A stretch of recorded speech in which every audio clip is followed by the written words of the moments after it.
Hey Stanley Chapel, Life Springs Church, and all who are tuning in from all over. We hope you had a blessed Christmas and are now sitting in your pajamas with those you love, enjoying church at home.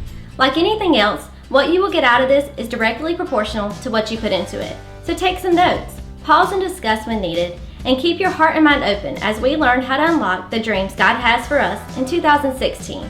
No matter how your 2015 went, God has some dreams that are bigger than you for the next year that will require faith to achieve. After watching this, if you make any spiritual decisions today, let us know by sending an email to Pastor Dale. We would love to pray for you and help you in your journey as you begin or renew your relationship with God. Also, even though you are in the comfort of your living room, you can still worship God through giving. We have made it easier than ever. Just text SLC, a space, then any dollar amount to 30131. And you can also use Secure Give if you have an account set up. For details on this, go to stanleychapel.com and click on the Giving tab. Just a reminder that this video is in place of our December 27th regular service. That said, there will be no services at Stanley Chapel or Life Springs Church until Sunday, January 3rd. Now, as we get ready to begin, snap a selfie of your group watching this message. Would that be an Elsie? And post it with one of these two hashtags. Okay, now sit back, relax, and let God speak to you as Pastor Dale helps us dream big for 2016.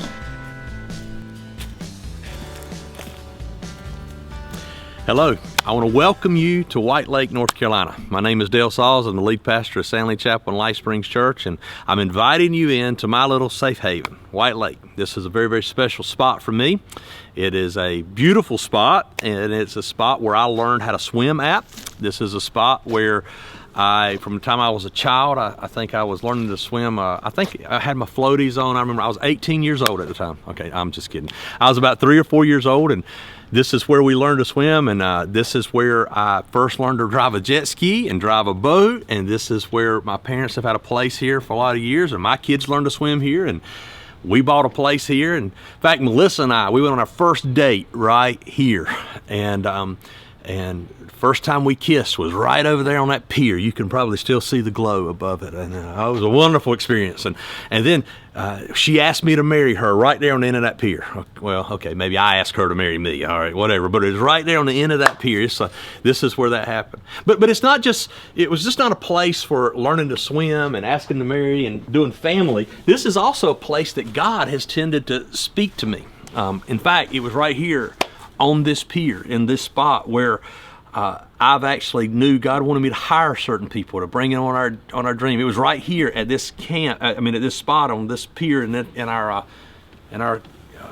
house where the 1K Commission was birthed, where God called us to reach 1,000 people over a 4-year period. That was 2010, the summer of 2010. It was right here on this pier and in this lake house is where God spoke to my heart about Life Springs Church and about reaching that community, because I would go right through Spout Springs to get to White Lake for all those years, and I'd pray for that community, and it was here that God gave me the vision for being a multi-site church and having multiple campuses. And this has been a place for me where I can pull away and I can rest, but not only that, where I can tend to hear from God and I can take those steps of faith. Faith is a very unusual thing. It takes a lot of faith to swim, to trust that you're going to be able to do this, and so you get in ankle deep, then knee deep, and waist deep, and faith is just like, but the more you do, you take, so I did okay at the ankles, let's go to the knees, and then you go to the knees, I did okay at the knees, let's go to the waist, and I did okay at the waist, let's go to the neck, and it just kind of keeps going further and further and further and further in. And sometimes people think about faith and they think about spirituality and they envision being at a calm lake and how peaceful and beautiful it is. But for me, I have to just tell you, it's been like scary. My faith has been like more like, I saw this picture years ago that tends to illustrate the way it feels for me. There was this cat walking in front of a bunch of German shepherds that were sitting, and it was talking about the faith of going to the owner in front of, and that's kind of the way it's felt for me. It's not been like peaceful in the lake and all. It's like hooked to the back of a boat, like to yank your shoulders out of the socket, is the way it's been kind of following God for me, because it's been like God has said, take this next step, take this next step, take this next step. But you know what I've learned is that it sure is a whole lot more fun following God, even though it's scary, than it is not. So this year at our home church, as we're gathered around, I hope you've had a very, very Merry Christmas and gearing up for a Happy New Year. I just want to talk to you for a few minutes about faith.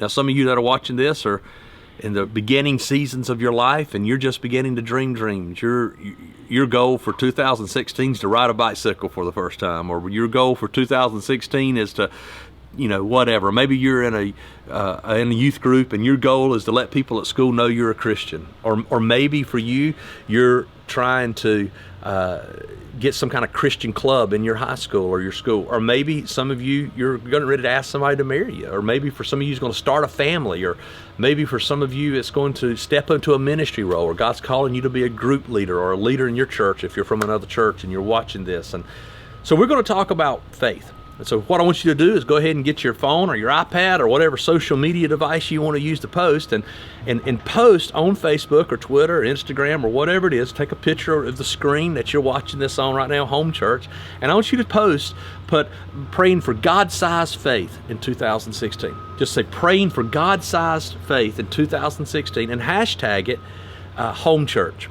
Just hashtag it SLC or LSC home church. And it'll be pretty awesome. So that's what we're talking about. This year for 2015, the verse that God placed in my heart for me to have every year, I go away and I say, God, what is your verse for me this year? And the year for 2015, here was the verse God gave me. It said, if you can, Jesus said. Now here's the setup. This guy had asked that God would heal his child. And he said, God, if you can, will you heal him? And here's what Jesus replied. He said, if you can, Jesus said, in other words, like, don't you believe it? Everything is possible for the one who believes. And I'm like, everything? Really? Everything? So that's what we're going to talk about. We're going to talk about this process that I think God does that brings every Christian, every person to this place to believe everything is possible. And I've learned from the time I learned to swim, to asking Melissa to marry me, to deciding, actually whenever I decided to go to Stanley Chapel and be the pastor, I was here at this lake, to deciding about whether or not I was going to sell out to the 1K Commission, to deciding about Life Springs, all those steps, from learning to swim to wherever, it's been a pretty specific process that God has taken me through. And I want to talk to you about that process and what it has looked like in my life. And I'm going to lay on top of it this scripture in Matthew where Jesus and his disciples were in a boat.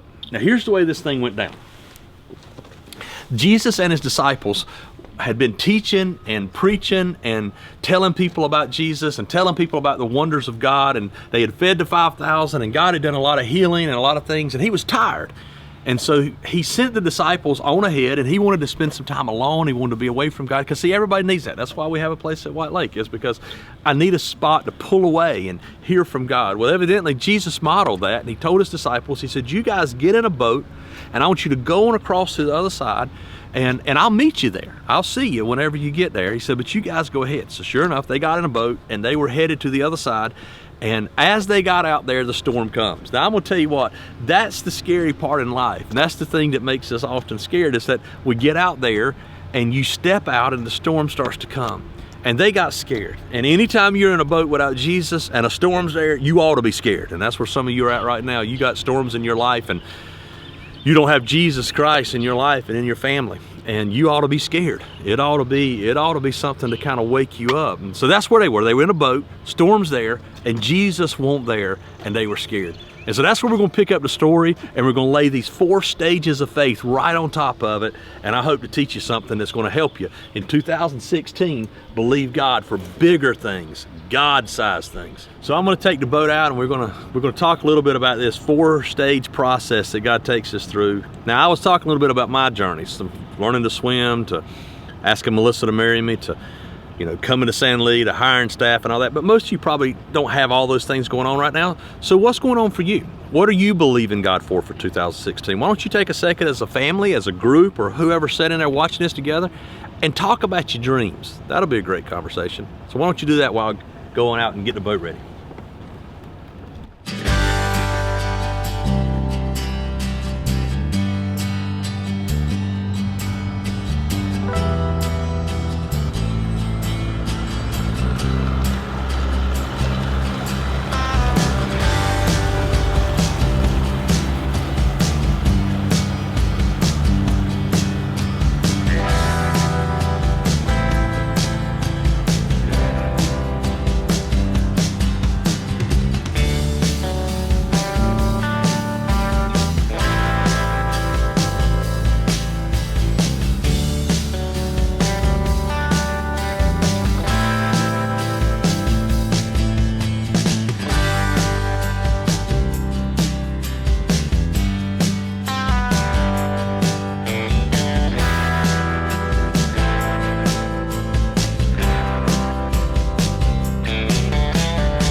So hopefully you guys have spent some time talking about what your dream is and what you hope to do in 2016. And dreams are very important. Dreams and visions are the language of the Holy Spirit. You ought to go through the Bible sometime and look at all the ways God spoke through dreams. But sometimes your dreams are not really from God. Sometimes it could be because you got gas, because you ate too much pizza the night before. So you got to kind of weigh that out. So here we are. We're on the boat. Let's go back to Peter and his dream and his idea he had. He's on the boat. It's scary. They're wigged out. They're on the boat without Jesus, and that's always a bad spot to be, especially when a storm comes. Storm's there. Waves are high, and I'm not all that scared today. It's a beautiful day, and we're out here on the water, but I know some folks are scared of water. My mom's always nervous on a boat, wants a life jacket close by or whatever. It's just because you're out here. You don't have anything else to do, and he's scared. He's just scared. And then they see this figure walking across the water, and they're like, that's Jesus. He's put them in a boat and said, you guys go ahead and I'll catch up with you later. They didn't know he was going to catch up with them by walking on the water. So here he comes, strolling across the water. And Peter, I love the Apostle Peter because he reminds me of me. He is Mr. Open Mouth to Change Feet, man. He is the guy who's like always just doing something, always just got something going, always saying the dumb thing, always doing whatever, always having the thing that outside the box that nobody else thought about. Here's what he said. Ready? Here's what he said. He said in Matthew 14, 27 through 29, but Jesus immediately said to them, take courage, it is I, don't be afraid. Now here's Peter, ready? Lord, if it's you, which I think that's a great question. I think that's a great question. If you got a dream and you're planning it for 2016, a great thing to say is, Lord, if this is you. You need to just not jump out there till you're confident it's God speaking, and it's not the pizza. Lord, if it is you, Peter replied, tell me to come to you on the water. Who thinks that? Who's like, wow, look, he's walking on water. God, if that's you, pick me, let me go. I just love the way he dreams. And the thing about God is he says that even the most outlandish dreams, even the things that you think are crazy, God dreams bigger than that. So the fact that it's crazy, the fact that it's bigger than life doesn't mean it is God. It don't mean it's not God either, though. See, that's the thing. I can imagine that these guys that were in the boat, when he said, if it's you, let me come to you. I don't know. I wasn't there. I don't know how they were feeling. I don't know what they were thinking. But I can imagine there's probably somebody. Who do you think you are, Peter? Because, see, sometimes people like Peter, let's just be honest, they get on your nerves. I'm probably like that to some folks. They get on your nerves, and they're always like, thinking of stuff. Like, who do you think you are to think you're going to walk on water? You see, some of you's there right now. When I asked you a few minutes ago to talk about your dreams and think about your dreams, you're scared to even say them out loud because it's like, who do you think you are? Like, you're going to step up and be a leader somewhere? You're going to tell somebody about Jesus? You're going to start a business? You're going to try to have a functional family? Don't you know people in our family, we don't have a functional family? You're going to forgive her after what she's done? You're going to like have a healthy marriage and try to work through the problem? Who do you think you are? Because see, watch this. Anytime your dream is outside the boat, it's outside conventional wisdom. And see, this is, if the only thing you ever dream for are things inside the boat, then faith is not going to be needed. And you're never going to, if the only water you get into is ankle deep, then you're never going to learn to swim. You see, you don't need faith until you get things that are outside the boat. And so the question comes down to not who does Peter think he is. The question is, who's Peter believing in? Who does he think God to be? So the real question of whether or not your dream is dumb or not is, what does Jesus say? Lord, if it's you, bid me to come to you. And so what did Jesus say? And here's what he said. Ready? He said, come. He said. Jesus said, come on.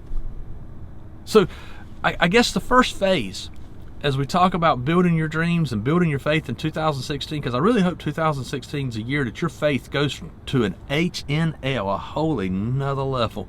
But the first thing that's got to happen is you got to get a dream. You got to get something bigger than life. You got to get something outside the boat. And some of you are so trapped to the mundane and the normal. And I think God would want to step in right now to your living room or wherever you're watching this and say, let's dream something bigger. And I got a feeling you may be surprised. Jesus has got more faith than you do. He's liable to say, come. So the first step in this whole process is you got to get a dream. And the dream's got to be bigger than you, outside the boat. Okay, so you've got this idea about a dream. You've been talking about it some. Let's clarify it. Maybe some of you weren't completely honest the first time because you didn't want to look stupid. What would you do really great for God if you knew there was no way you could fail? So let's just make sure you clarify this dream. And then as a group, as a family, as those that are sitting in the room together, why don't you talk about some ways we could determine, Peter said, if it's you, all right, how can you determine if this is God or if this is you? And let's just talk about some, obviously, like I'll give you an idea to start with. One of them is looking at the scriptures. Is it contrary to scripture? So like if you got a dream that is not in line with scripture, that's probably a bad dream, all right? So what are some ways that you can test if this is God's will for your life? So why don't you spend a few minutes talking about that?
So now you guys have kind of thought about your dream and what you want to do and what it's going to look like, and you got a plan for what God wants to do in 2016. Now let's move on to the second phase of this journey. The first phase is the dream phase, but let me just go ahead and warn you, they get a little harder as you go, at least they have in my life. So you get this dream, you're like, okay, I'm gonna get outside the boat, we're gonna walk on water, it's gonna be awesome, it's gonna be cool, it's gonna be great, it's gonna be wonderful, and you get this really exciting dream. And you don't know if it's God or not, but then you just feel God saying, come on, this is my will for your life, come on. You know, and you know the happiest place in the world is in the center of God's will, but just because you had the dream and just because he invited you into this dream has not made it a reality yet. You got to go to the second phase of this thing, and that's decision phase. That's where you got to decide if you're going to go for it or not, because it is possible for you to say no to God. You could live your whole life and never accomplish what God wants you to accomplish with your life. It is possible for you to look God, because he's a gentleman, dead in the eye and say, no, I'm not going to do that. So what did Peter do? Here's what Peter did. He said, Matthew 14:29, then Peter got down out of the boat, walked on the water, and came toward Jesus. I mean, that takes guts, man. I mean, that is, without doubt, the moment of truth. That is what separates the men from the boys. I got this Bible that my dad gave me when I was young, and it was the first Bible I read all the way through. It's a very, very special Bible. I don't carry it much anymore because I've lost it a few times and I don't want to lose it. But he wrote certain things in the beginning of it. There were certain quotes he wrote that he wanted me to have, and one of them that he wrote in the front of that Bible was, dreamers are just dreamers until they decide to make their dreams come true. And then they're called leaders. And I've never forgot that, because see, that is exactly where it's at. So here it is. He's standing there and he's decided to, you know, Jesus says, come on, I want you to come on out on the water, come on. And so he's standing at the water, he's standing there getting ready to go. But see, there's two parts to this decision phase. The one part is to decide, I'm going for it. That's the first part. You got to decide that I'm going to invest. I'm going to go for this. I'm going to go. You got to make a decision. I'm going to go to school. You got to make a decision. I'm going back to college. You got to make a decision. I'm going to start this business. I'm going to put the money here. You got to make a decision. I'm going to invest in this dream. That's the first part of this. But there's another part. I mean, and let me just pause that. I'm laying the story of Peter. For those of you who know the Bible, I'm just laying the story of Peter on this. But if you go back through, I mean, Abraham has to decide, I'll go to this country I don't know nothing about. And Noah has to decide, yes, I will take my resources to build this boat that you're telling me to build. I mean, who said it? You know, Moses has to decide, yes, I will go and invest my life to do it. You got to decide to go. You know, Nehemiah left a pie-eating job, you know, to go. You got to decide, I'm going to go. But the second part of that is not just going, it's letting go. I mean, it's one thing to get down here and say, I'm going to go for this. I'm going right here. I'm going to walk on the water, and you got your foot on the water. But see, I'm not really got my foot there yet. What's got to happen is I've got to let go of the boat. That's the hard thing. It's the trapeze artist that decides, you know, they're swinging, and they decide, all right, I'm going to go from this trapeze to that trapeze, or from this person, that person's going to catch me. And that's part of the thing, to decide we're going on the next time. But the second part of that is you got to let go of this trapeze. It is scary, because that's where there's no security. You're going to like quit your job and go back to school. You're going to like leave your singleness to get married. You're going to do that. I mean, really? I mean, it's one thing to decide I'm going. It's another thing to decide I'm letting go of the boat to go. But see, that's where it's at. The dream is not in the boat. No faith is needed there. The dream is out there. And you can't hang on to this. You can't stay here and go there at the same time. You got to let go of some things in your life. It's going to be a change. And see, here's the thing. Well, what if I get in over my head? Let me tell you what I've learned about God. That's exactly where he wants you. Because see, the whole purpose of this journey is not to walk on water. If he wanted us to walk on water, he'd have given us that ability to start out with when he created man. It's never about walking on water. The whole thing is about building your faith in God. And don't lose sight. It's not about you going back to school, and it's not about starting your company. It's not about telling your friend about Jesus. It's not about whatever your dream is. It's about building your faith in God. And so he wants you in over your head, because see, here's what I've learned. And you can read scriptures and find out this is true. God is a master at taking imperfect people in imperfect situations and doing amazing things. Incredible possibilities when God is in the mix. And so what he wants you to do is leave your security, decide to go, but then you got to let go. So this is where we are. This is your decision point. Your decision point are the things outside the boat enticing enough for me to let go of the security of the boat to do it? Which, by the way, the boat's not all that secure anyway. That's why they were scared. And your life's not all as perfect anyway. That's why we dream of things outside. So, first ones, you got to have a dream. First phase. Without a dream, people perish. Without a dream, there's nothing there. I mean, it's just, life's just boring. But then once you have the dream, you got to make a decision. Am I willing to invest in this? And am I willing to let go of what I've had to go for it?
So, we've been talking about your dream, talking about what it's going to look like for you to go for it.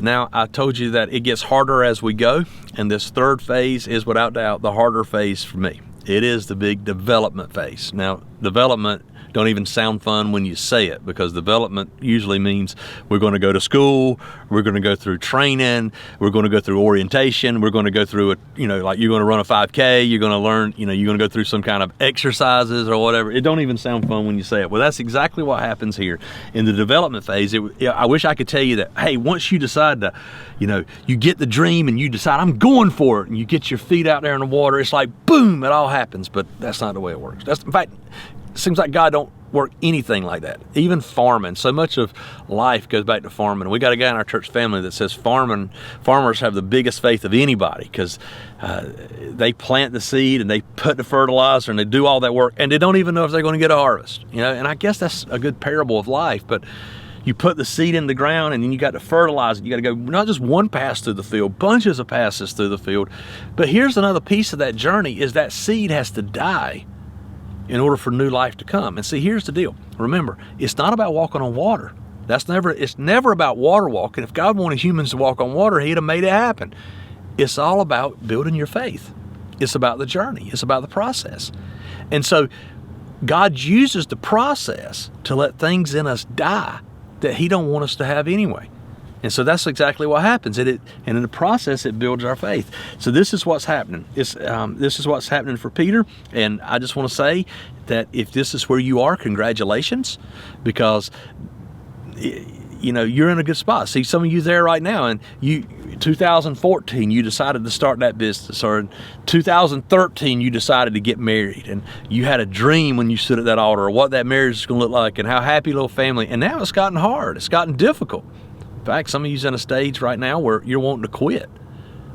Somebody is watching this that maybe you're from a blended family and you go to mom's or dad's every other weekend, and mom or dad has remarried, and now you got a step parent, and you've decided I'm gonna have a better relationship with them, and I'm gonna go for this, and we're gonna that's my dream. I want to have a better relationship. You decided to go for it, and now it's gotten hard, and it's like they're not reciprocating, and you're not understanding it, and you don't understand why they think, and you think they hate you, and they don't love you as good as they do their other kids, and all those emotions that are here, and I understand that's where you are, and I just want to congratulate you.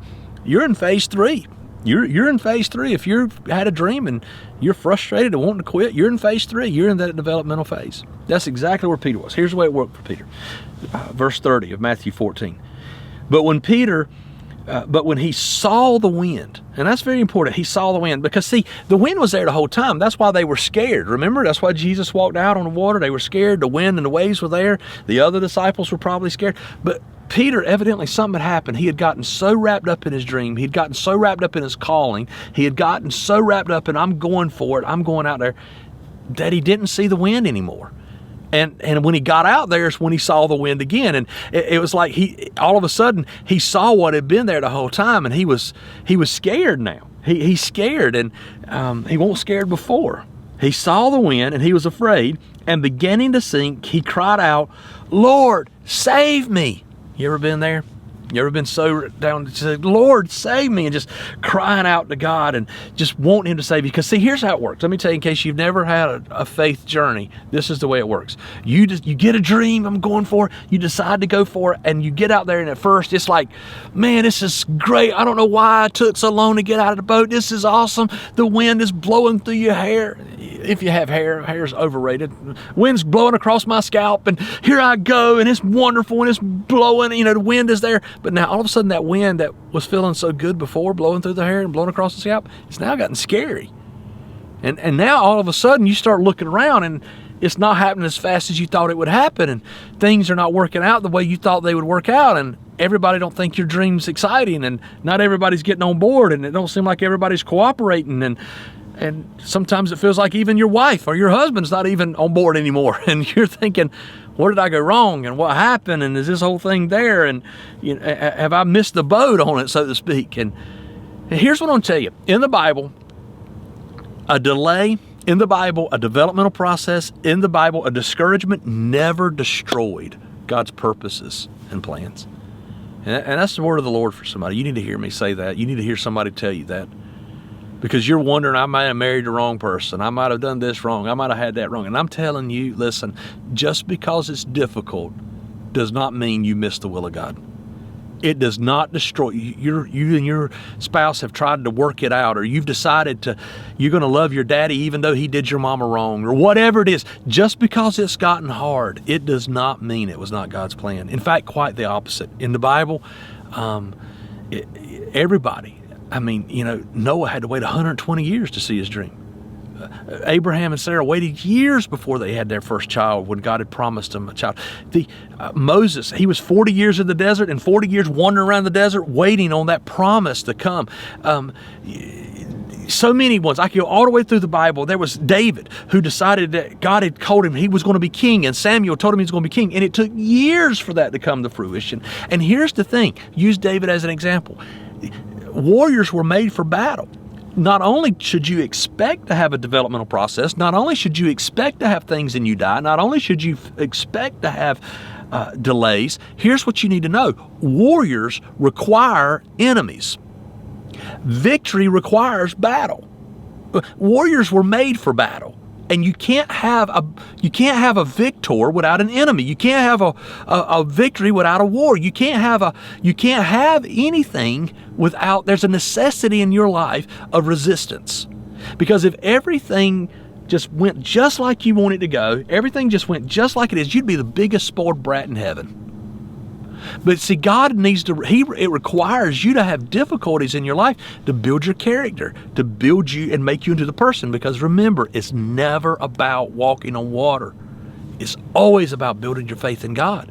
It's always about building a person into who God wants you to be. And so part of the process is maturing and realizing, hey, this is part of it. Part of maturity is understanding that just because it doesn't happen now don't mean it's never going to happen. My daughter and Pastor Shane's daughter are very good friends, and they like to FaceTime each other. And the other day, my wife told Abigail, said she wanted to FaceTime Lauren, Pastor Shane and Carol's daughter. And Melissa said, my wife said, wait an hour. And Abigail, she said, Mama, when you say wait an hour, I feel like I'm never going to be able to FaceTime her. And see, that's the way kids are. Can we go outside? Can we go out and ride the boat? Can we go skiing? Can we go whatever?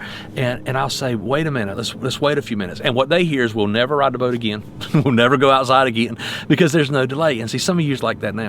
Immediately you went for it and it didn't happen just like you thought it should happen.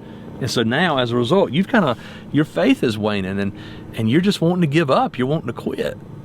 But listen, I can almost hear If you can visualize that story, Peter out here on the water, and he says, Lord, save me. And I could almost just see Jesus look in his eyes and say, don't quit. Don't look at this wind. Don't get your eyes on this wind. Don't get your eyes on the circumstances. You keep your eyes right here locked on me, because miracle happen when we do that. Don't quit. Don't give up. And I think God's called me to tell you, don't quit. Don't give up. You're this close to victory. Don't look down. Don't look down. Don't get so focused on what's not going right that you miss what is going right. God often uses problems and impossibilities in our lives so that we can't get to the victory line and take credit for it ourselves. In any other approach, we would say it was because of us.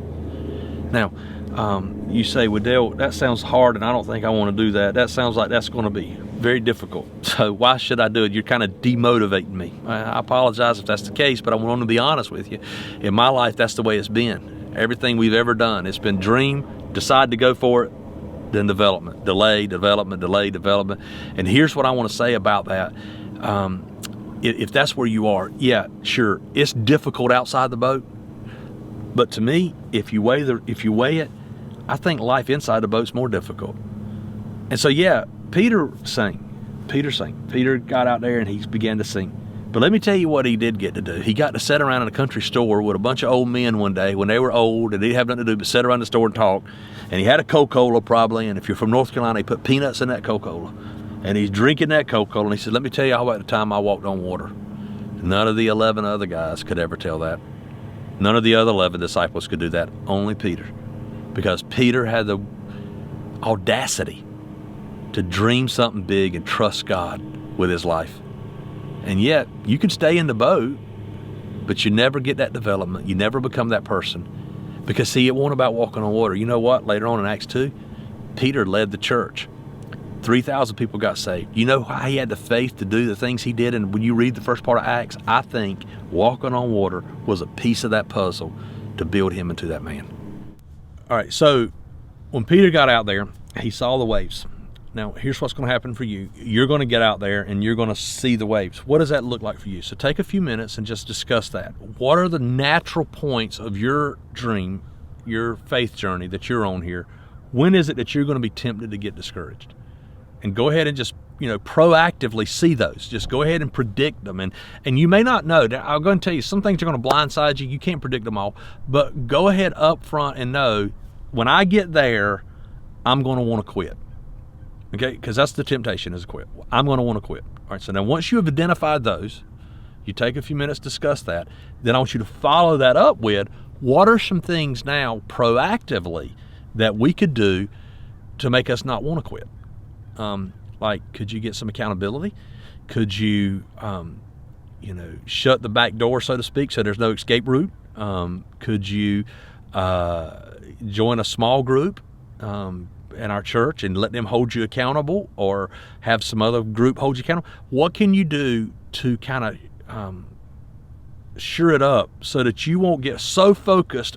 Maybe you need to get a new circle of friends that are not so negative and discouraging. What are some things you can do that will help you not want to quit when you get to that place? So take a few minutes and talk that through.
So, all right, you got a dream.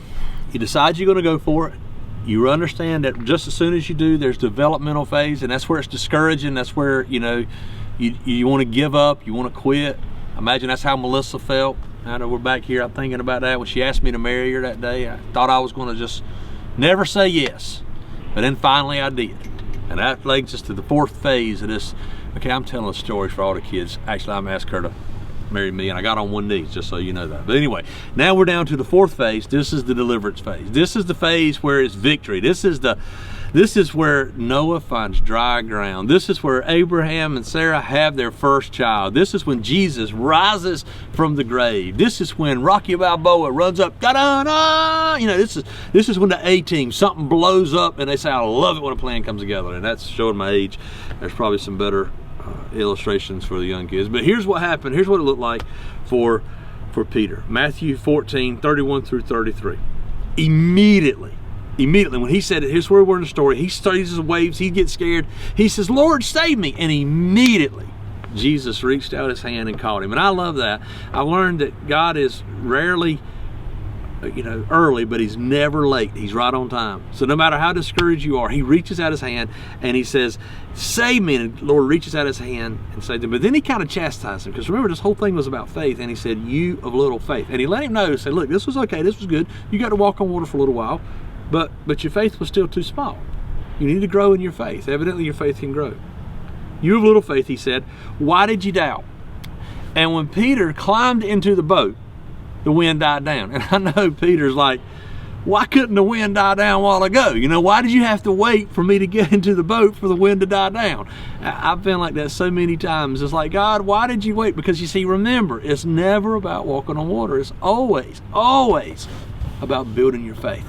So as soon as they got in the boat, the wind died down. When they climbed to the boat, the wind died down. Then those who were in the boat worshiped him, saying, truly you are the Son of God. Now I love that part. I love that part, because what I've learned is that our faith journey is not just about us and our journey. The faith journey is also about other people who are watching that journey, because there's always somebody who's paying attention to people of faith. There's always somebody who's paying attention to their life.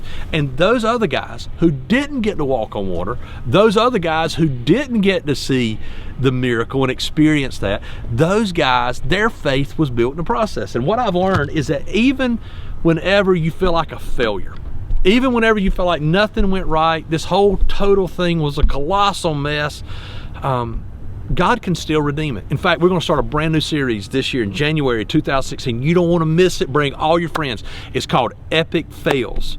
And I want to talk to you about how God can take even failure and use it as a faith-building experience, not just for you, but for everybody else. So these guys, all 11 of them, the other ones other than Peter, and Peter was there too, they never got out of the boat. They never walked on the water, but their faith, by watching it, by seeing it, even though Peter didn't really get this same effect that he wanted, their faith grew, and Jesus knew he needed all 12 of those, minus Judas, to be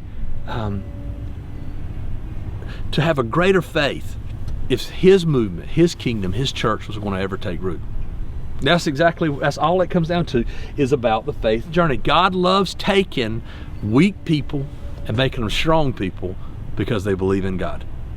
And that's exactly what he wants to do for you. So here's what happens is you take that failure and you have more faith next time, more faith next time, more faith next time, and as long you keep doing that year after year after year, and when your time is up, you'll be a great man or woman of faith, no matter where you are, because every year you dream for bigger and bigger things. Now, let me just lay an example on that. I could lay a lot of examples. I could lay the example of when I asked Melissa to marry me, and how we wanted to build a family, and how that dream and how we had decided to go for it, and how our developmental process, and then, in some ways deliverance, but in some ways we're still in the process. And I could talk to you about a lot of things. Let me give you one that a big portion of our church has heard me talk about, even our kids and everybody, and just kind of lay our church on top of this, okay?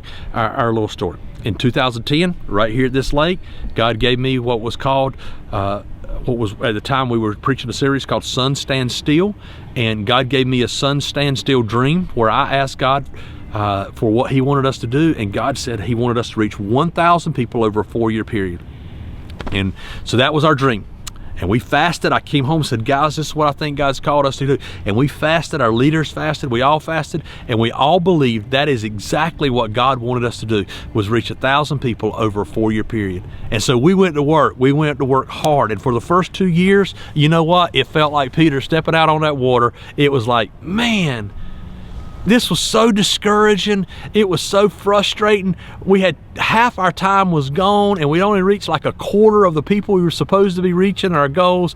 It was so frustrating on that process. That was the developmental process. What I didn't know then, but I do know now, that it was never even about 1,000 people. What God wanted to do was change our church. And the only way he was going to do that was to give us a dream outside the boat. We didn't make it. We got to 977, I think it was. We almost made it. I told them there had to be at least, 23 ladies that were pregnant. We could have counted them twice. All right, but anyway, it was 977 people is what we made it to, I think. And but you know what? In that process, our church exploded with growth.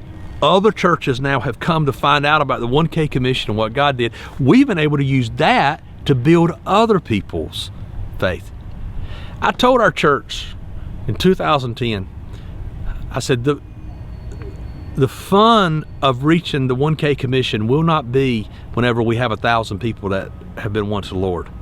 The fun's going to be the process, the journey. The fun of whitewater rafting is not when you get to the end and get out of the boat. The fun of whitewater rafting is all the challenges and all the rocks and all the things. It's the journey. See, the same is true for you. And see, some of you are waiting to get to the destination to be happy. And you need to learn to be happy right now. Right now, because this is the fun part. The development, the working through the rough parts in your marriage. This is the fun part. This is the story you will tell one day.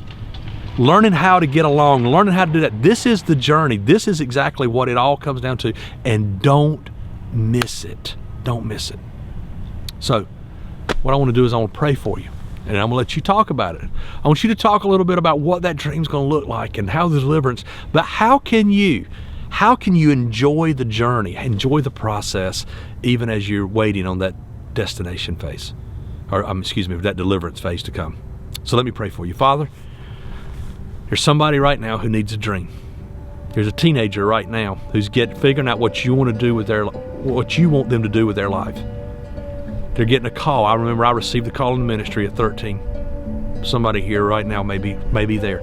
Somebody right now is thinking about, they've been single and they've been scared to death of marriage because everybody in their family has always been divorced, and they're scared. And they got a dream of a functional family. They've never had one of those in their family tree. Somebody right now has got a dream of a business. There's somebody got a dream of something right now. I don't even know what it is. Would you give everybody who's watching this a dream? Because if you don't have something to live for, if you don't have something to die for, you don't have something to live for. And some people are so mundane, they don't have anything that they're targeting. They just live for the here and now. Let them have something bigger than themselves. Somebody in here's already got a dream, but they don't know, they've not decided to go for it yet. They need courage, they need faith, they need to throw that leg across the side of that boat, and they keep worrying about getting in over their head and that they're not perfect and they're not good enough and they don't have the skills and they don't have the ability. Help them to realize that it's not about them at all, it's about who they believe in. Help them decide to go for it. Some have decided to go for it, but they need to let go. They need to let go of some relationships, they need to let go of some thinking patterns, they need to let go of some old habits, they need to let go of some old deals, because you can't stay here and go there at the same time. Somebody here has decided to go for it, but they're out there and it's gotten tough and they're ready to quit. Oh God, don't let them quit. Don't let them give up. Don't let them give up on well doing, because at the proper time you're going to give the harvest. You say that in Galatians, and I believe that with all my heart. Don't let them give up right now. Don't let them give up. And God, some right now are in deliverance phase, and they're enjoying the victory, but let them understand the whole journey was not about the victory. It was about building their faith. Give them the courage to dream again, and this time, dream bigger. And God, I pray for our church as we dream bigger dreams. As we are on a faith journey with you, I pray for my family and all of us, God, in 2016, let us not stay in the boat. Let us not be scared, but let us step out with courage into the destiny that you've got for us. I'm believing great things, big faith in 2016. And God, I'm glad I get to do it with these people. I love our church family so much. In Jesus' name, amen. Hey, I'm so excited to see you guys in a few weeks. I've missed you, and I'm excited about what we're going to see in 2016, and I hope you've had a very Merry Christmas. I love you, and I'll see you soon.